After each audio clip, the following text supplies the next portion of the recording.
Let's talk between the lines. नमस्कार। और आज बात करेंगे इस वाले सेक्शन में वीडियो के कि इंडिया और साथ में रसिया, साथ में यूएस। रसिया और पाकिस्तान से रिलेशन है। अभी इंडिया रसिया वो ज़्यादा मिलाएंगे नहीं। पाकिस्तान ने रसिया से S-400 मांगा क्योंकि इंडिया के पास एक बहुत अच्छा एयर डिफेंस सिस्टम है, उसने मांगा और रसिया ने कहा भाग जाए यहाँ से। ठीक है, नेक्स्ट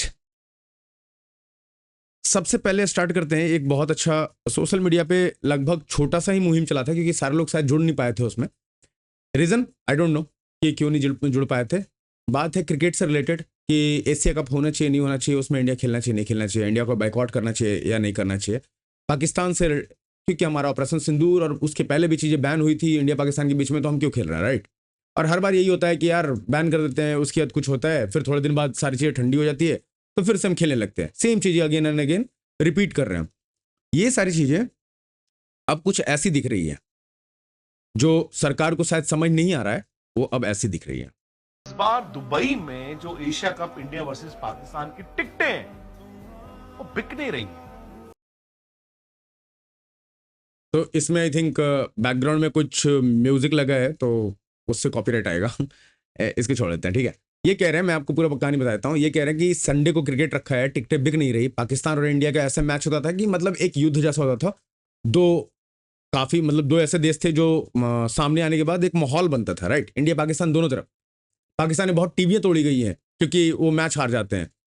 इंडिया में भी सपोर्ट होता था कि यार इंडिया पाकिस्तान लोग पागलों जैसे दिखते थे कि भाई कुछ भी हो तो हर जगह हार जाए, पाकिस्तान से जीतना है, राइट। कुछ इस तरह का चीज चलती थी। अब सीन ये है कि ये खुद कह रहे हैं कि भाई ये ले क्यों नहीं रहे टिकट लोग। तो टिकट अगर लोग नहीं ले रहे हैं, बिक नहीं रहा है, तो करवा क्यों रहे हो। देश नहीं समझ पा रहे अभी तक कि देश किधर जा रहा है, क्या चाहता है। ये बंदा कह रहा है कि हमें नहीं पता क्यों नहीं बिक रही। सिंपल सी बात है भाई, ऑपरेशन सिंदूर, पहलगाम अटैक, तुम बार बार मारोगे, हमारे यहाँ उग्रवाद फैलाओगे, आतंकवाद फैलाओगे, और हम तुमसे क्रिकेट खेलेंगे। ये तो बेवकूफ़ी है उन लोगों की जो ये क्रिकेट के लिए मतलब आगे पीछे दौड़ रहे हैं। सोनी पे इसका लाइव आना है। मैं तो आप सबसे अपील करूंगा और सबसे अपील करूंगा कि यार छोड़ दो, मत देखो, बाकी सारे क्रिकेट्स देख लो, ये वाला मैच मत देखना।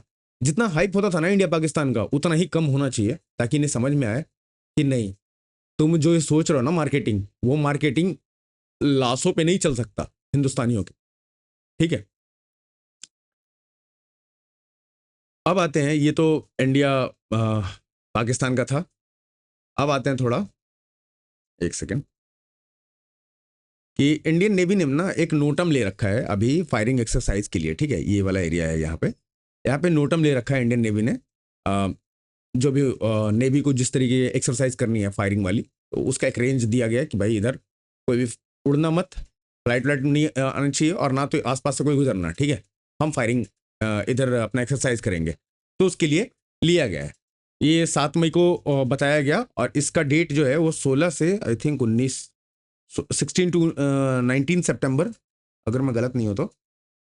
6:30 7 में exercise will commence at 8:30 IST। अच्छा नहीं, तो अभी ये स्टार्ट हो जाएगा, और उसके बाद मतलब बेसिकली जितने भी हमारे टेस्टिंग करनी है नेवी वालों को, उस एक्सरसाइज में करेंगे जो चीज़ों के ऊपर एक्सरसाइज किया जा रहा है, ठीक है। ये नोटम लिया जाता भाई। अभी हमने बहुत बड़ा नोटम लिया था, इतना बड़ा लिया था कि पूरा दुनिया पागल हो गया था। उसके बाद हमने दिखाया हम क्या बना रहे थे, ठीक है। तो नोटम इंडिया ले रहा है लगातार।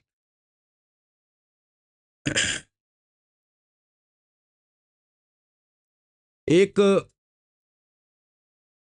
इकोनॉमिक टाइम से एक न्यूज़ आया था, मतलब न्यूज़ है, इकोनॉमिक टाइम से मैंने लिया है, 8 सितंबर का। BRICS virtual summit set to today, EM Jaishankar to represent India, ठीक है। ये ब्रिक्स का वर्चुअल एक मीटिंग होना है जिसमें इंडिया भी ऑब्वियस इंडिया होगा, और ये मीटिंग बुलाया जा रहा है ब्राज़ील के राष्ट्रपति प्रेसिडेंट लूला की तरफ से, जिसमें वर्चुअली लोग ज्वाइन करेंगे और इस पर बातें होंगी। अब मैं आपको थोड़ी चीज़ें समझा देता हूँ, ठीक है। यहाँ पे ये जब ब्रिक्स की बात आ गई, India China Russia, it's okay, done. SCO meeting done, खत्म, जो होना तो हो गया। US और PM मोदी ने, मतलब ट्रंप और मोदी ने ट्विटर पे भी एक दूसरे को रिप्लाई दे दिया, करेक्ट। जो भी चीजें हुई ऑपरेशन सिंदूर से के बाद से अभी तक के टैरिफ ये वो ऐसा वैसा सब कुछ उसका हो गया भाई। ब्रिक्स, अब आते हैं ब्रिक्स पे। अब ब्रिक्स इंपॉर्टेंट है क्योंकि ब्रिक्स जो अब होने वाला है ना वो ब्रिक्स से रिलेटेड होगा। ब्रिक्स से ही ब्रिक्स आपको सुनाई देने वाला है कुछ दिनों तक। क्यों? यूएस का एक प्लान चल रहा है जो मैंने आपको कल के वीडियो में बताया था, रात वाली वीडियो में, लाइव वाले में प्लान चल रहा है, उसको हम आपको बताएंगे कैसे कैसे चल रहा है आगे भी। तुर्की में भी एक ये एर्दोगान के अगेंस्ट में लोग खड़े हो रहे हैं और बातें करें कि भगाओ यार इसको। तो अब वहाँ इंटरनेट वगैरह का भी इशू आ रहा है, इंटरनेट वगैरह बंद किया जा रहा है। ठीक है, अभी बहुत दिन से तुर्की में ऑपरेशन सिंदूर के बाद से वहाँ आग लगा हुआ था जंगलों में, और अब ये हो रहा है। ठीक है, तुर्की और यूएस उस पर कुछ नहीं कह रहा। यूएस अभी तक तुर्की से दूर है, तुर्की नाटो कंट्री है, लेकिन यूएस उसको F-35 बेचने के लिए नहीं कह रहा है। क्यों? क्योंकि कह रहा है यूएस का कहना है कि तुर्की हमास को सपोर्ट देता है, तो हम उसको F-35 नहीं देंगे। करेक्ट? ठीक है जी, ये तुर्की का पार्ट था। अब आ जाते हैं ब्रिक्स। ये मैं यूएस वाला बता रहा था कि यूएस क्या क्या कर रहा है। बाकी आप इंडोनेशिया देख लो। इंडोनेशिया का तो मेरे पास एक भयंकर, पता नहीं वो वीडियो अगर चल जाए तो। ये मैं आपको पहले तुर्की वाला दिखा देता हूँ, इस पर बात कर रहे थे। ये देखो, ये तुर्की का इंटरनेट वाला जो चल रहा है, टी मोबाइल, ये सब वीडियो CDN, ये सब कितना है रिचेबिलिटी, कितना है 0%, 0%, 0%, 0, 17, 13, 12 ऐसे। तो ये जितने भी लोग चीज़ें लिख रहे हैं गवर्नमेंट के बारे में, उसकी वजह से ये सारी चीज़ें हो रही है। ठीक है, अब मैं आपको दिखाने वाला था इंडोनेशिया में क्या चल रहा है, यही राइट।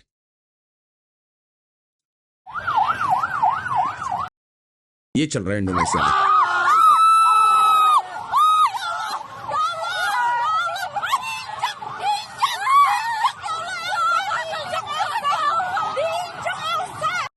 और ऐसे ऐसे और भी बहुत सारे वीडियोस हैं जो वहां से आए। मतलब ठीक है, अब क्या इसमें क्या देखना है। तो ये सारी चीजें वहां चल रही है। नेपाल में प्रोटेस्ट शुरू हो चुके हैं। इंडिया में भी आपको मैं बता देता हूँ, मणिपुर में जो चीज चल रही थी उसके पीछे हमारी तरफ से एक्शन लेना शुरू कर दिया हमने।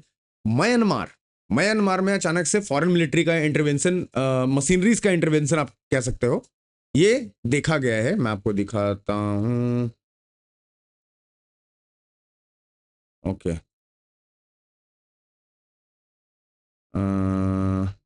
एक सेकेंड, आई थिंक वो हो गया क्या?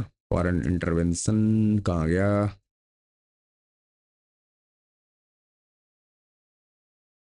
तो foreign machineries in Myanmar civil war. ठीक है, ये मैंने खोला ही नहीं था, मैं एक बार बस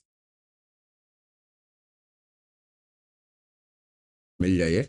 एक्चुअली मैं आपको बताता हूँ, नहीं तो ज़्यादा टाइम हो जाएगा। बहुत सारे फॉरेन मशीनरीज वहाँ पे आ रहे हैं। वो जो इंसान को वहाँ देखा गया है, जॉनसन उसका नाम है, तो उसका काम है, वो उसने यूके के आर्मी में सर्व किया है, आई थिंक 2016 to 19। और उसके बाद वो एक मशीनरी ग्रुप बनाया है जिसमें कनाडा, यूएस, यूके, इन सब के आर्मी वाले जो रिटायर्ड आर्मी एक्स सर्विसमैन है, उनका मिला के ग्रुप बनाया गया है, जो अब म्यांमार में अलग अलग ट्रेनिंग वगैरह और मिलिटेंट्स के साथ सारी चीज़ें करेंगे, लाइक ट्रेनिंग, फाइटिंग और ये सारी चीज़ें। ठीक है, एमुनिशन, बाकी सारे सब कुछ जो उग्रवाद के लिए जरूरी होता है वो सारे।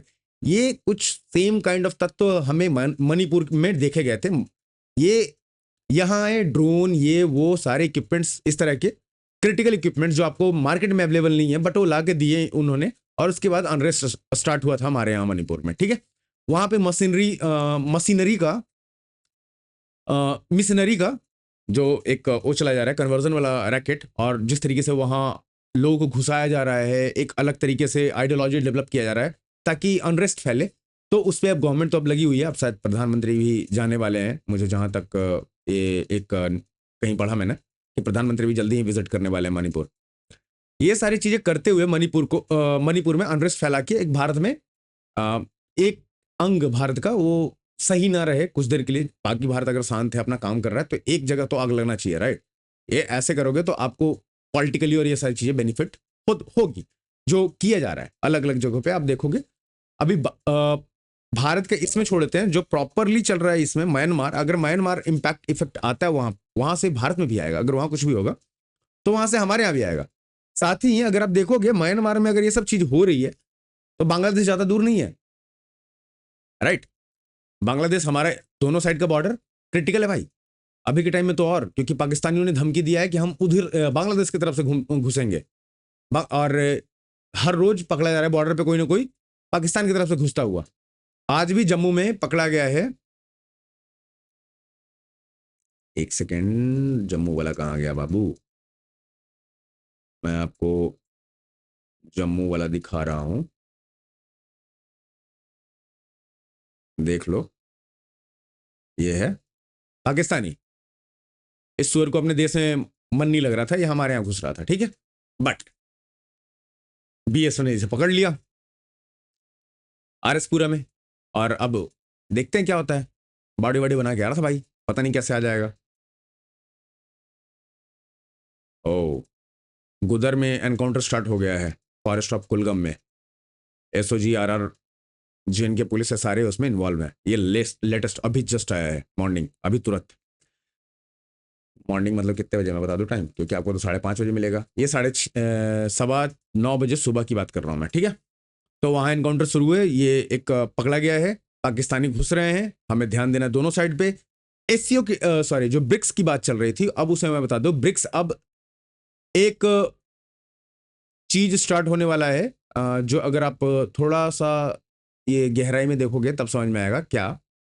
ब्रिक्स जो कंट्री है वो ज़्यादातर कंट्रीज जो वो हैं जो या तो यूएस उस पर सैंक्शन लगा रहा है, या यूएस उसको डिक्टेट कर रहा है कि तुम मत करो, या तो वो देश हैं जो ऑलरेडी यूएस के पास नहीं थे, ठीक है, वो ऑलरेडी यूएस डॉलर से उनको कोई लेना देना नहीं था, वो अपना बिजनेस कर रहे थे, छोटे मोटे देश हैं और अपना देश चला रहे हैं, राइट।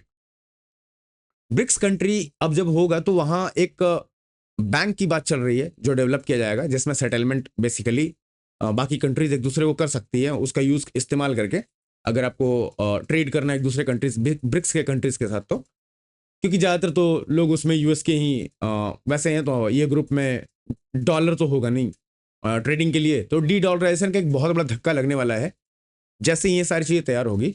यूएस को जब डी डॉलराइजेशन का धक्का लगेगा तो ये सारी चीज़ें जो मैं बता रहा हूँ आपको, इंडोनेशिया या म्यांमार या फिर पाकिस्तान में जो घुस रहे हैं यूएस ट्रूप्स, आसपास जितने भी होंगे, ठीक है, उन सब पे प्रभाव पड़ेगा, आपको उथल पुथल दिखेगा, अनरेस्ट दिखेगा वर्ल्ड में, और हमें तैयार होकर बैठना पड़ेगा, क्योंकि ये सारे रास्ते अलग अलग हैं, पहुंचने का मंजिल एक ही है, एशिया, साउथ एशिया, ठीक है। अगर ये हमने इकट्ठा कर लिया, इंडिया इकट्ठा कर लेता, सिंगापुर से भी बात चली है हमारी, सिंगापुर, एशिया, चाइना, मतलब सिंगापुर, इंडिया, चाइना, ये सारे जितने देश हैं ऐसे हमारे नीचे, म्यांमार, नीचे और चले जाते हैं अपने एशियन कंट्री हैं नीचे, वो सारे अगर इकट्ठा हो जाते हैं इंडिया के साथ, एक जो एशियन, पूरे एशियन ग्रुप बनता है, तो वेस्टर्न गया भाई, वेस्ट गया। क्या कर लोगे, ना तुम्हारे पास आर्मी है, ना पैसे हैं, और ना कुछ उखाड़ सकते हो, ठीक है। तुम्हारे सारे बॉम्ब धरे के धरे रह जाएंगे, और उखाड़ सकते हो तो ट्राई कर लो एक बार रसिया के साथ, समझ में आ जाएगा। ये भी रीजन है कि आप क्यों नहीं कुछ कर सकते हो अमेरिका के लिए। भारत फॉर्ज आर्म अग्नि अस्त्र 950 एकड़ land in Andhra Pradesh for defence manufacturing complex, समझे जी। मिसाइल अग्नियास्त्र अब बनना, स्पीड आएगा, ठीक है, और बनेगा। 950 एकड़ जमीन मिला। एक और है अच्छा news, UK prosecution team inspect Tihar jail amid India's push for extradition of Vijay Mallya and Nirav Modi. Jail आके देखे गए भाई तिहाड़, ये ठीक तो है ना, तुम लोग अपने कैदियों के साथ अच्छा बर्ताव तो करते हो ना, अब यार तो जमा करें इनको, काबिल उतना ही बन जितना तेरा काम है, ठीक है।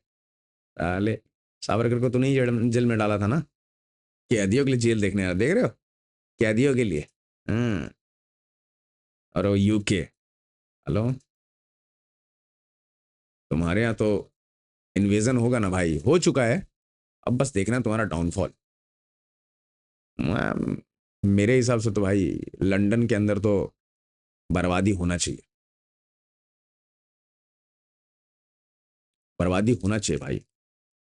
इन्होंने, हमारे यहाँ लोग भूखे मर रहे थे ना, भूखे मर रहे थे, नहीं था हमारे यहाँ खाने को, खासकर बिहार में। और बिहार में जितनी चीज़ें तो उनसे छीन के लेके चले जाते थे। और बिहार फेमिनिन का अगर आप फोटो कहीं मिल जाएगा या पढ़ोगे आपको, तो आपको समझ में आएगा ये कितने क्रूर, बेकार, इस टाइप के इंसान थे।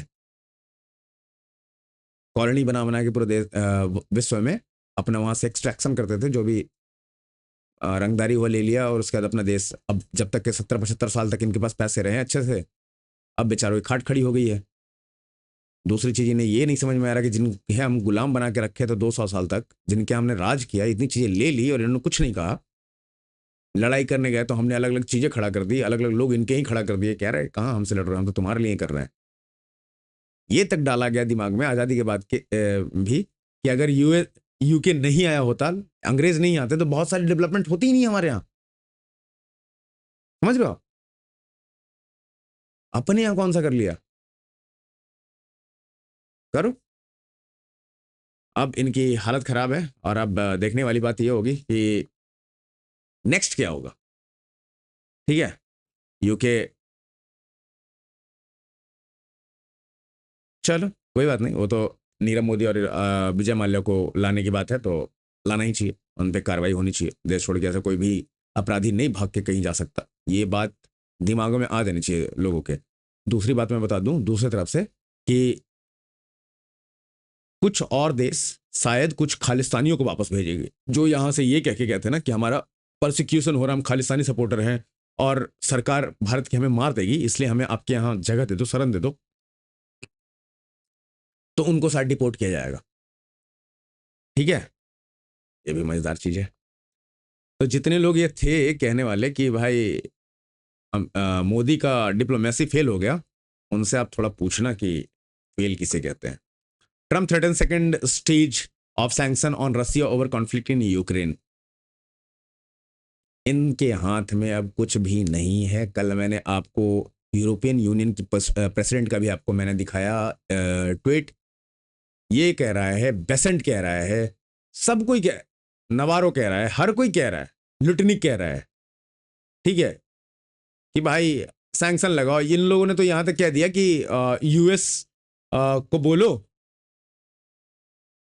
सॉरी हमारे जो पार्टनर्स हैं यूरोपियन यूनियन के, उन्हें बोलो कि भाई लगाओ सैंक्शन हमारी तरफ से, तुम पार्टनर्स को बोलो, एलाइज को, यूरोप के जो है, ठीक है, यूरोपियन कंट्रीज, तो उन्हें भी बोल रहा है। Ukraine, Trump says US ready for phase 2 sanction, Russia follow Moscow biggest mistake, biggest strike. क्योंकि अभी फिर से कूटना शुरू किया है रसिया ने यूक्रेन को, तो ये चीजें आ गई है कि भाई हम सैंक्शन लगा देंगे। तेल से इनका कुछ हो नहीं पाया, ठीक है, तेल कुछ नहीं कर पाए इन्होंने। ये इतने बदमाश है ना कि जो तेल हम रिफाइन करते हैं रशियन ऑयल, वो खुद लेते हैं, ये यूक्रेन भी लेता है यार। डीजल 55.6% हम देते हैं उसे। यूएस एविएशन फ्यूल लेके जाता है हमारे यहां से, रशियन ऑयल। किसकी बात, जिसकी बात करोगे वही ये कर रहा है भाई। और तुम कह रहे हो बैन कर दो, बैन कर दे, तेल का प्राइस किसका ऊपर जाएगा, क्या करेगा? चल सेकंड सैंक्शन लगा दिया, वहां ट्रेड ही नहीं हो रहा डॉलर में ब्रो, तू थर्ड लगा दे, फोर्थ लगा दे, तू क्या मानते ही नहीं है कि देश है रसिया, ठीक है, ये बोल दे। वहां नहीं चल रहा डॉलर, नहीं ले रहे लोग डॉलर, बात भी नहीं हो रही डॉलर में। और देख ले वो डेवलपमेंट बैंक जैसे स्टार्ट होगा उसके बाद देख ले क्या हाल होना है। रख ले डॉलर अपने पास। ये तो बस इनको फिगर आउट करना है कि भाई ये ब्रिक्स का क्या करना है जल्दी से। टाइम ज्यादा लग रहा है, इतना टाइम नहीं लगना चाहिए, क्योंकि अब सारे बाकी देशों के साथ भी तो सबका तो ट्रेड खराब है ना, सबको कहीं ना कहीं जगह चाहिए। जितने लोग यूएस से वो करके भागे हैं, जापान का आपने देख लिया, रिजाइन दे दिया वहां के पीएम ने। तो ये ऐसे खेलेंगे, बट हाँ जितनी जल्दी हो सके उतनी जल्दी हमें स्टार्ट कर देना चाहिए, ताकि ब्रिक्स जो है, जो इसके बाकी देश हैं जो ब्रिक्स में ज्वाइंट हैं या उसके मेंबर है, वो अपने काम स्टार्ट कर दें। जब जैसे स्टार्ट हो जाएगा काम, एक प्रोसेस स्टार्ट हो जाता है, तो उसे तोड़ना बहुत मुश्किल हो जाता है। आप नहीं बंद कर सकते, डिपेंडेंसी हो जाती है बहुत सारे लोगों की, ठीक है। आप सब कुछ सोच लोगे, फिर भी मानवता के आधार पे आपको एक बार पीछे हटना पड़ेगा, बैकफुट पे आना पड़ता है। ये सारी चीजें हैं अभी के लिए। और भी चीजें हुई है, बट क्या है कि सारी चीजों पे बात करने में बहुत टाइम लग जाएगा, तो बेटर है कि हम थोड़ा थोड़ा बात करें। और फिर से हम शाम में लाइव आएंगे, लाइव में हम फिर से बात करेंगे। मुद्दा इसी से रिलेटेड होगा ज़्यादातर तो, और कोशिश ये है कि एक पाकिस्तान को कवर किया जाए। पाकिस्तान को इसलिए, अपने आस पड़ोस के देशों को, क्योंकि अब रसिया यूक्रेन, जब तक कि ब्रिक्स वाला एक पैटर्न स्टार्ट नहीं होगा तब तक कि अब रसिया यूक्रेन और इंडिया इन तीनों के बीच में है जो भी है, ये तीनों जैसे ही समाधान निकाल लेंगे युद्ध का, यूएस और ईयू यूरोपियन यूनियन दोनों गया तेल लेने, कोई नहीं पूछ रहा इन्हें, और उसके बाद ब्रिक्स अगर इधर है, ब्रिक्स चल रहा है, तो ब्रिक्स जो स्टार्ट हो जाएगा, ब्रिक्स पे अगर काम स्टार्ट हो जाता है तो अमेरिका, यूरोपियन यूनियन, ये लोग किसी काम के नहीं रह जाएंगे बाकी देशों के, ठीक है, इनकी कोई नहीं सुन रहा भाई। और ब्रिक्स अगर स्टार्ट होता है तो देखना कितना झुकाव और कितने जल्दी लोग आएंगे, जैसे ब्रह्मोस ऑपरेशन सिंदूर की बात भी कहा है ना, 17-18 कंट्री लाइन में आके खड़े हो गए कि भाई हमें चाहिए, हमें चाहिए, हमें चाहिए, हमें बताओ कितना लोगे, कितना दिन में दोगे। वैसे ही ब्रिक्स एक बार स्टार्ट होने दो, जब वो बूम करना शुरू करेंगे, जब वहां एक्सचेंज अपनी करेंसी में लोग करेंगे, तब समझ में आएगा कि अरे यार ये क्या गलती कर दी हमने, डॉलर तो गया रिजर्व करेंसी से, और एक बार डॉलर रिजर्व करेंसी से गया तो आप डाउन करो वैल्यू, अप करो वैल्यू, डिवैल्यू करो, हाई वैल्यू करो, किससे फर्क पड़ता है। डॉलर आपका आप ऊपर उठा लो, धीरम अगर आज इतना महंगा है तो क्या हो गया, ठीक है, रिजर्व करेंसी आप ले लो अपना और जाओ जी। यूरो वगैरह पाउंड वगैरह भी तो आपने नहीं आने दिया था ना, तो ये सारी चीज़ें तो यूरोपियन कंट्रीज को सोचना चाहिए यार, मेरे अकॉर्डिंग तो। आज के लिए इतना ही रखते हैं, मिलते हैं अगले वीडियो में लाइव शाम को, और प्लीज़ लाइक कीजिए वीडियो को, शेयर कीजिए वीडियो को, और सब्सक्राइब कीजिए चैनल को, सपोर्ट कीजिए, देखते रहिए हमारे चैनल को। तब तक के लिए जय हिंद, जय भारत, राम राम।